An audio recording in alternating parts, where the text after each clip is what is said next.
إن الحمد لله نحمده ونستعينه ونستغفره ونؤمن به ونتوكل عليه ونعوذ بالله من شرور أنفسنا ومن سيئات أعمالنا من يهد الله فلا مضل له ومن يضلل فلا هادي له وأشهد أن لا إله إلا الله وحده لا شريك له وأشهد أن محمدا عبده ورسوله وصلى الله تعالى عليه وعلى آله وأصحابه وبارك وسلم. أما بعد فأعوذ بالله السميع العليم من الشيطان الرجيم من نفخه ونفثه وهمزه. بسم الله الرحمن الرحيم. فيه رجال يحبون أن يتطهروا والله يحب المطهرين. صدق الله العلي العظيم ونفعني وإياكم بالذكر الحكيم. Dear brothers and sisters in Islam, I recited before you ending of ayah number 108 of Surah At-Tawbah, which I believe is 9th or 10th surah of the Quran, but it's in the beginning of 11th juz of Quran al-Kareem, the second, about third page. Allah subhanahu wa ta'ala praises certain people of Madinatul Munawwara. He's praising people who are praying in masjid of Rasulullah sallallahu alaihi wasallam, and Allah is saying in it there is people, rijal, there is men who love to purify themselves, and Allah loves those who purify themselves. The word rijal, my brothers and sisters, when Allah mentions in the Quran, that's a praise for people. مثلا رجال لا تلهيهم تجارة ولا بيع عن ذكر الله وإقام الصلاة. سورة نور. رجال صدقوا ما عاهدوا الله عليه فمنهم من قضى نحبه ومنهم من ينتظر وما بدلوا تبديلا. سورة الأحزاب. رجال, people, men of honor, men of dignity, men of valor. These are terms actually in our American culture also. We use these terms. Men of honor. That's a very medal of honor given. Of course, it includes all people, but specifically these rijal, back to Islam, is one of the greatest achievements of Rasulullah sallallahu alaihi wasallam. So let's not forget that. Not only that he is walking Quran, like our mother said, kana khuluquhul Quran sallallahu alaihi wasallam. He is walking Quran. You want to understand an ayah of the Quran, you see him as a practical manifestation, a man who actually is equal to Quran. Allahu Akbar. Sayyid Qutb rahimahullah salamullah alayh, he says that this is actually his quote, so I have to give him the credit. So he says that one of the greatest achievements of Rasulullah is that he left behind him an army, a mass, a big number of people who were also the walking Qurans. That Allah praises them in the Quran, fihi rijal, special people. So Prophet ﷺ, not only he is the walking Quran, according to him and many great ulama of tafasir of the Quran, they say Rasulullah ﷺ based on the Quran and Sunnah. When we look at their lives, we see, oh wow, mashallah, yes, this is such a blessing for his ummah that previous prophets of Allah didn't have such people behind them. When the prophets left, people fell for deviance and mischief and all of that, but subhanallah, this ummah is so blessed. We are so blessed, my brothers and sisters, that Rasulullah ﷺ closes his eyes, he is not even buried yet, and then there are people who know what to do after that. Among them, such people is a great hero of Islam, a great of these rijal, is Sayyiduna Umer ibn Khattab radiyallahu ta'ala anhu. Al-Faruq. I am mentioning about him, my brothers and sisters, because today, I believe, is 27th of ZulHijjah. It's 27th, right? Is it 26th or 27th of ZulHijjah? Very special day. And truly, actually a tragic day in the Islamic history. The companions of Prophet ﷺ, they were praying Salatul Fajr, And Umer ibn Khattab radiallahu anhu was leading them, and he was attacked by an assassin who was a Persian slave, not Muslim, Abu Lulu al-Fayrouz, Majusi, was a fire worshipper, came all the way from Persia with a dagger dipped in poison, and he attacked him in the prayer. And several other people were stabbed. So he got injured. He didn't die, but this was the day. And the evidence we have, scholars have talked about, the lives of these people, since they are the rijal, the people. Ulama of Islam have collected volumes, my brothers and sisters, volumes, preserving the lives of the companions of Prophet Muhammad sallallahu alaihi wasallam. Volumes. And in all Islamic theology, there are 3 books that are marja, and a source of knowledge for all ummah of Islam when it comes to the companions of Rasulullah sallallahu alaihi wasallam. First one of them is from a scholar who's called Hafiz al-Maghrib, the Hafiz of Maghrib, the West, from Moroccan, modern day Morocco, Ibn Abdul Barr. It's called Al-Isti'ab, 23 volumes. I have not seen it in print in this country so far with any scholar, but there are PDFs available, alhamdulillah. It's 23 volumes. Then the second reference is Al-Isaba fi Tamyiz al-Sahaba by Imam al-Muhaddithin, Shaykh al-Islam of Hadith, Allama ibn Hajar al-Asqalani, rahimahullah. 9 volumes. It has about close to 10,000 companions in it. And the third reference is called Usudul Ghaba fi Ma'rifat al-Sahaba. I'm going to quote this for many reasons. One of the reasons I like the name of the book also. It was written it was published exactly 1200 Miladi. 1200 Miladi. So you're talking, 900 years ago or 800 plus years ago. It's called Usudul Ghaba fi Ma'rifat al-Sahaba radiyallahu anhum ajma'in. The lions of the jungle. The lions of the jungle. So these are really the lions of Islam, the heroes of Islam, the martyrs of Islam, champions of Islam, my brothers and sisters. So there, and this is famous scholar, his name is famously known as Ibn Athir, but his full name is Ali Izzuddin Ibn al-Athir al-Jazari. He was born in modern day Turkey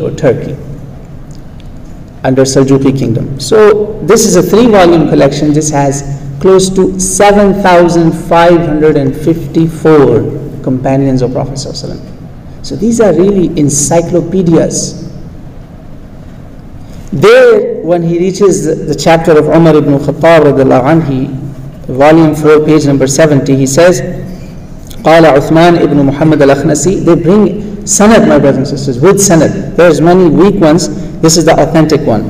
He says, Uthman ibn Muhammad al-Akhnasi said, توفي عمر بن الخطاب رضي الله عنه 4 أيام بقيين من ذي الحجة وبويع عثمان ليوم الاثنين ليلة باقية من ذي الحجة.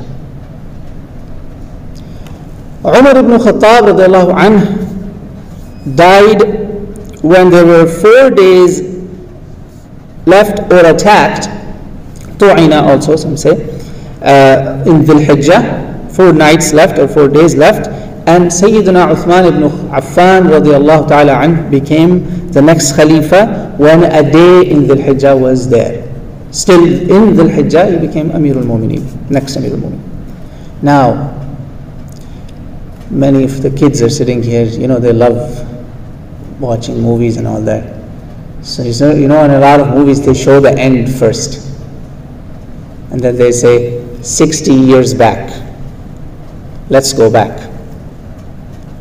I'm going to give you inshallah a quick synopsis of the life of this great hero of Islam. and then we will reach to the end. You know how they do it. So inshallah you will be attached with it. So you know the end. Now we're going to go back and then we'll reach the end again, inshallah ta'ala. So my brothers and sisters, there are 3 stages of the life of Umer ibn Khattab radiallahu anhu. One is when he was an enemy of Islam, and then he comes to Islam. Then second phase is when he migrates, and the third phase is when he becomes leader, Khalifatul Muslimin, Amirul Mu'minin, Khalifatul Rashid, guided Khalifa. So in these 3 phases, let's talk about the very first one, how he enters Islam. My brothers and sisters, his entry to Islam was something that was direly wished by Prophet Muhammad sallallahu alaihi wasallam. It's a Hasan riwayah according to Shaykh Albani rahimahullah. Prophet used to pray that Allah give me one of Umrain, one of the 2 Umars. Either Umar ibn Hisham or the other one is Umar ibn Khattab. And Allah answered the dua of Rasulullah sallallahu alaihi wasallam one day. There are 2 versions that Imam ibn Hisham mentions. I'm going to mention to you the one that is most authentic. He said one day, kids don't know about this one. The other one they know in their Sunday school books. The one I'm going to tell you, you don't know it from your Sunday school books or Islamic school books. One day he says, I wanted to drink alcohol when he's not Muslim. He said, I went to the alcohol shop. It was not open, it was closed. They used to close early those days. He said, then I thought I'll go to the haram. Imagine the times of Jahiliyyah. He's thinking, I'm going to go there, sit with some friends, and I'm going to drink. In haram, outside of Kaaba. He says, I go there, I find none but Prophet Muhammad sallallahu alaihi wasallam. And the one who's telling us this story is his own son, Abdullah ibn Umar ibn Khattab radiallahu anhu. He says, I said, oh, this is my day, I'm going to get him. Remember, before coming to Islam, Umar is an enemy of Prophet Muhammad sallallahu alaihi wasallam and all Muslims. Muslims used to be scared. He used to torture Muslims. Beat them so much, and then would get tired, would say, I'm coming back. And people wouldn't move fearing Umar. This is the Umar we're talking about. So he says, I heard him reciting the Quran. I said, oh wow, what is he reading? So he says, I snuck myself behind the ghulaf of Kaaba, the cloak of Kaaba, you know that black cloak that you see today. He says, until I reached from one wall to the one where I am exactly in front of Muhammadur Rasulullah and nothing between me and him is except the ghulaf of Kaaba. And it's dark at night, there is no lamps, there is no lights. Prophet doesn't know that Umar is here. He listens to the Quran. Prophet is reciting the Quran out loud. He's probably praying. And you know how Prophet used to pray? When he would recite the Quran, he would pause at an ayah and then he would make dua and then he would move on. He says, wow, this is poetry. Beautiful poetry. You know how some of the ayat of the Quran, they rhyme. It's like, especially the last surah. This is Surah Al-Haqqa. He said, when I am telling this in my heart to myself that this is poetry, and I hear a verse, he's saying, وَمَا هُوَ بِقَوْلِ شَاعِرٍ قَلِيلًا مَا تُؤْمِنُونَ. No, this is not poetry. You don't believe. It's you who don't believe much. You believe very little. He said, oh my God, how does he know what's in my heart? He must be a fortune teller, a magician, a fortune teller, something like that. Next ayah, Prophet recites, وَلَا بِقَوْلِ كَاهٍ قَلِيلًا مَا تَذَكَّرُونَ تَنْزِيلٌ مِّن رَبِّ الْعَالَمِينَ وَلَوْ تَقَوَّلَ عَلَيْنَا بَعْضَ الْأَقَاوِيلِ لَأَخَذْنَا مِنْهُ بِالْيَمِينِ ثُمَّ لَقَطَعْنَا مِنْهُ الْوَتِينَ فَمَا مِنْكُمْ مِنْ أَحَدٍ عَنْهُ حَاجِزِينَ وَإِنَّهُ لَتَذْكِرَةٌ لِلْمُتَّقِينَ إلى آخره, until the end of the surah. It says, you think this is word of a magician? You don't remember this. This is word of God. This has come from God Almighty. Had Rasulullah made up something from himself, we would have grabbed him with his right hand and he would have been slipped from his jugular vein. La ilaha illallah. Prophet ﷺ is reprimanded here in the sense to give a message to Umar ibn Khattab that this man, if he was making something from his own, he wouldn't be living in front of you. What are you thinking? He said, Wallahi, Islam entered my heart that moment. What a beautiful story. We our people love Hollywood stuff, and that's why our Islamic school books are stuffed with the other story. He comes and punches his brother-in-law and beats his sister and all of that. This is real stuff. Learn this and pass it on to others. And my brothers and sisters, then his next phase of life comes. So what he now is Muslim. But when he becomes Muslim, long story short, Muslims used to pray hiding in their rooms and in their special gatherings, Darul Arqam, special homes. He said, what are you guys doing? Come pray in front of Kaaba. I dare, who will stop? And this was like a firestorm for the pagan leaders that, oh wow, we lost Umer ibn Khattab, we lost Umer ibn Khattab. Truly a lion. So the book that I introduced to you, Usudul Ghaba, really, I couldn't help not mention the book with Umer ibn Khattab, a true lion of Islam. Very few people, he says, pray in public, let me see who stops you. Allahu Akbar. This Umar, then Allah, so basically he is included among Sabiqun al-Awwalun, who are among the early people of Islam. When it was daring move to become Muslim, it was not easy. It's risking your life, no matter who you are. Then he migrates, following Rasulullah reaches before him, and then he participates with him in every ghazwa, my brothers and sisters. Every ghazwa he was with Prophet next to Prophet giving advices like an advisor, always, whether he agrees, sometimes doesn't agree. Rasulullah was preparing him.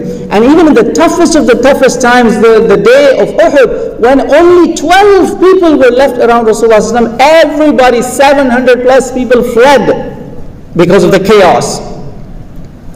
Abu Bakr, Umar and Ali and Sa'd ibn Abi Waqqas and some of the few legends, 12 of those, he was among those people who never ran away. And he answered the enemies of Islam from Jabal Uhud. You know that. I've shared with you the stories before. I'm not going to repeat those, the ones you already know. But then, my brothers and sisters, in governance, think about it. This is the third phase of his life. In governance, my brothers and sisters, Umar ibn Khattab, no people have seen an administrator like Umar ibn Khattab. No one has seen an administrator like him for more than a decade. 10 years, look how meticulously our scholars calculated the time.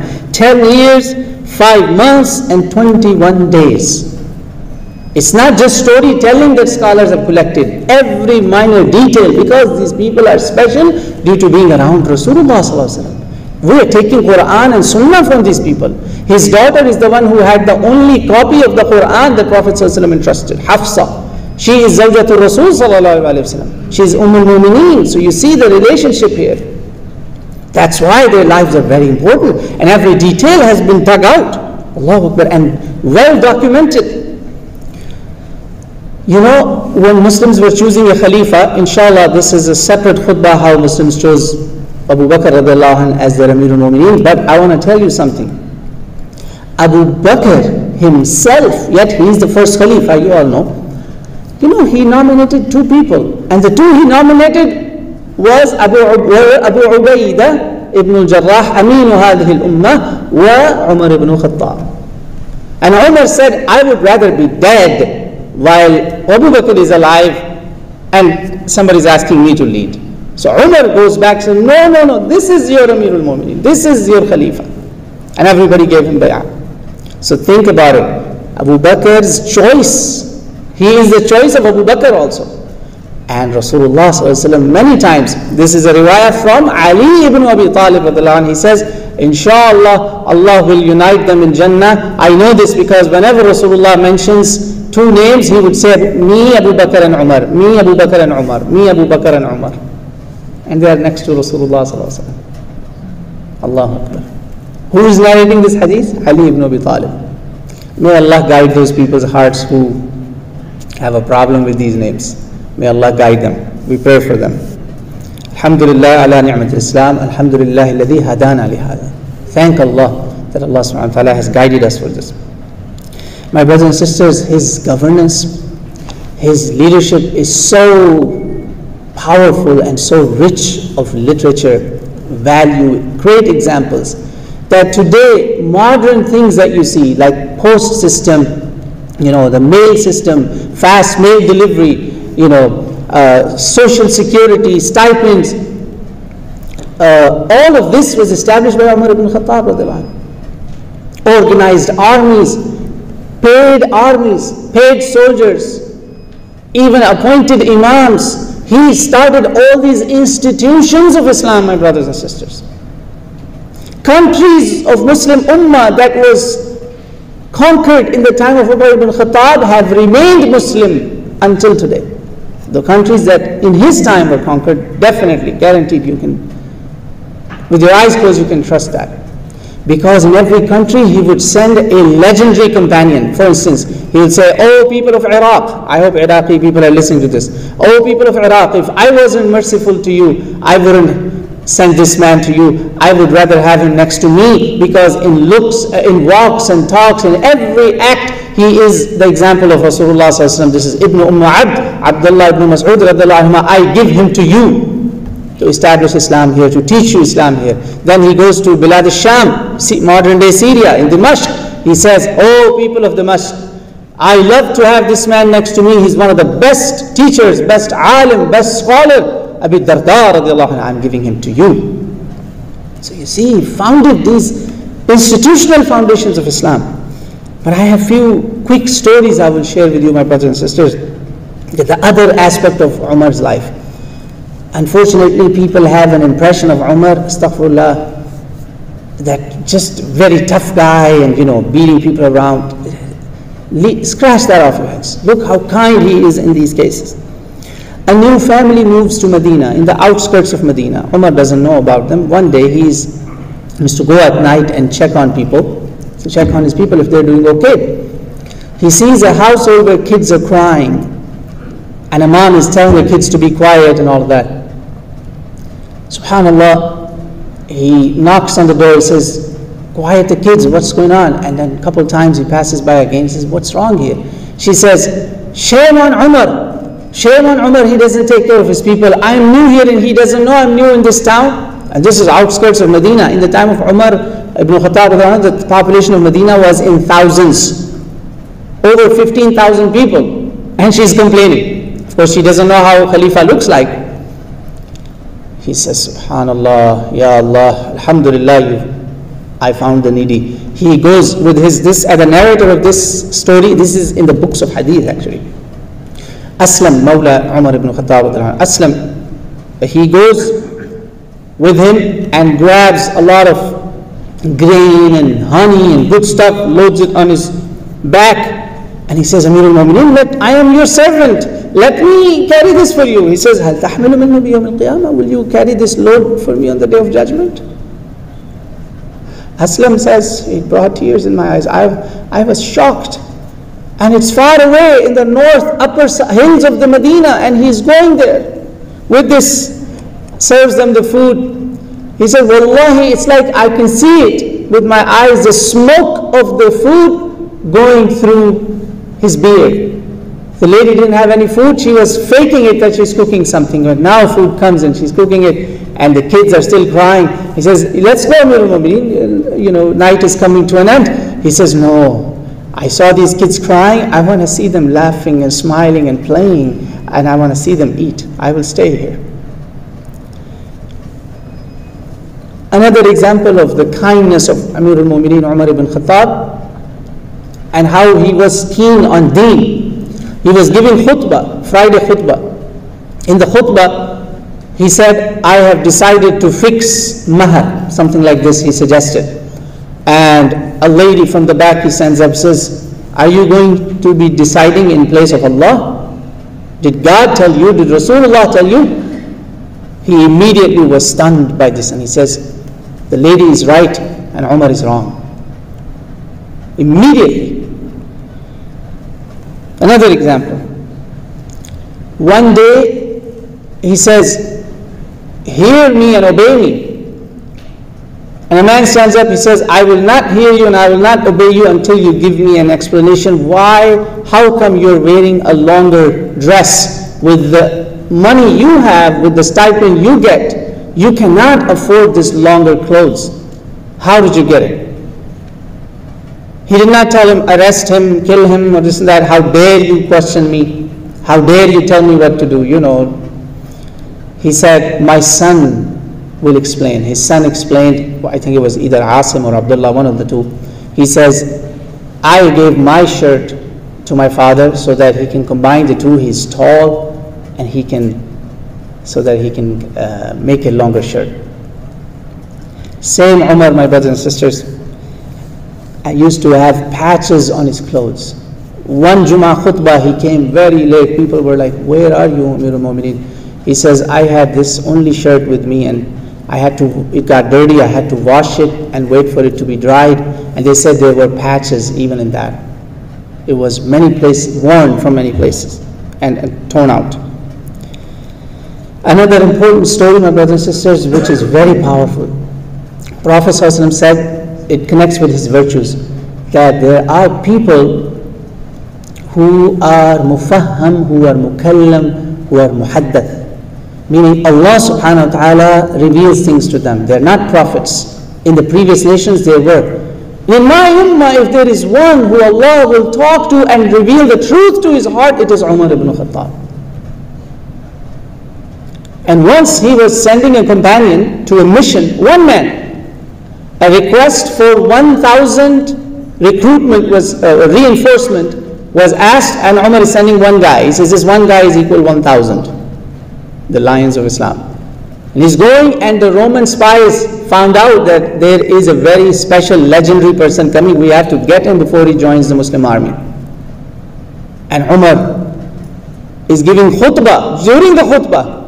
And it's like Allah has shown him something. He says, oh Sariya, move to the mount, move to the mount, move to the mount.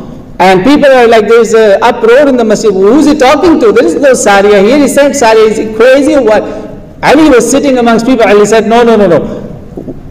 Allah will relieve Umar from this. Wait. And later on they found out, Sariya said, I heard a voice by the mountain that somebody is telling me, go hide behind the mountain. They're coming to get you. This is one of the authentic narrative agreed upon. Sheikh Albani rahimahullah graded this as sahih. Inna Allah wada al-haq ala lisani Umar. Truth was revealed to his tongue. Almost all the time. Very few exceptions like Hudaybiyah maybe, but most of the time. You know, he's not a prophet, but imagine the support. Brothers, ayat of hijab. Today hijab, our brothers and sisters many times just think, oh, it's just culture, blah, blah, blah, you know. Seriously, my brothers and sisters, please don't link hijab with culture. It is part of deen. And this is one of the evidences. Quran and Sunnah is enough, but I'm telling you the evidence from life of Umar ibn Khattab. He said, O Rasulullah, our mothers, our sisters, our daughters, they should be covered when they go outside. The men should not be looking at their awra, their hair. And subhanAllah, Allah revealed the ayat of hijab upon the wish of Umar ibn Khattab. And last but not the least, he said, what if I am wrong? One day he says, what if I slip from the path? A man got up, he moved his sword, he says, we will fix you with this. He said, alhamdulillah, as long as there is one man like this in this ummah, Umar will never, or anybody will never go wrong. أقول قولي هذا واستغفر الله لي ولكم فاستغفروه إنه هو الغفور الرحيم.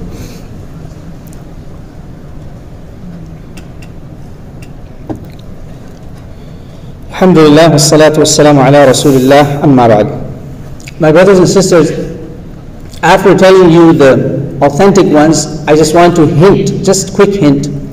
There are several stories that are falsely associated with Umar ibn Khattab. Please mark those, they are false wherever you hear them, whenever you hear them. Number one, famous among people, that he killed his son who committed zina. False. Number two, he killed the hypocrite because he was seeking judgment. It's a long story in tafsir of Surah Nisa. Wrong. He did not kill a man like that. It would be unjustified. Number three, very painful, a source of great division in this ummah, that astaghfirullah, he killed Rasulullah's daughter and her baby because he pushed the door fell on her, blah, blah, blah, all that. Lie.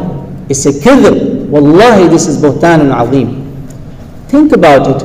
same murderer would marry the daughter, Ali, husband would give his own daughter of Fatima in marriage to Umer ibn Khattab. You know, one of the daughters of Sayyidah Fatima, granddaughter of Rasulullah is married to Umar. Really? With a murderer? See how it doesn't add up? May Allah protect us from these lies. And in the end, my brothers and sisters, when he requested, when he was injured for 3 days, there were several things he did, but I want to leave you with this last thing. Alhamdulillah, his request was honored. They said, a man came to visit him and gave him a lot of praises. You heard about his life. He says, you were one of the first early people of Islam, you got that, and then you made hijrah, you were among the muhajirun, you were in Prophet's ghazawat, you were companion of the Prophet with him, Prophet gave a lot of good news about you, that you will be in Jannah, and then you led us with such blessing and such wisdom and such kindness, that you have nothing but good and good for you. Oh my God, I envy you, Amir al-Mu'mineen. You have nothing but good in your accounts. He says, don't praise me like this, young man. If nothing was against me, and if nothing of these virtues was given to me, la ali wa la alay, I would be happy on that. Ibn al-Jawzi has written volumes on the life of Amir al-Mu'mineen. May Allah subhanahu wa ta'ala make you and I among those people who take an example from Rasulullah's life and the life of these heroes of Islam. May we take good examples from them, inshallah, and may we honor them, may we love them, and may we follow their good examples, inshallah, and may we see them in Jannah. May we also go in Jannah. Allahumma ighfir li jami'il mu'minina wal mu'minat, al-muslimin wal muslimat, al-ahya'i minhum wal amwat. اللهم اشف مرضانا ومرضى المسلمين. اللهم ربنا آتنا في الدنيا حسنة وفي الآخرة حسنة وقنا عذاب النار. قال الله تعالى في القرآن الكريم إن الله وملائكته يصلون على النبي يا أيها الذين آمنوا صلوا عليه وسلموا تسليما. اللهم صل وسلم على نبينا محمد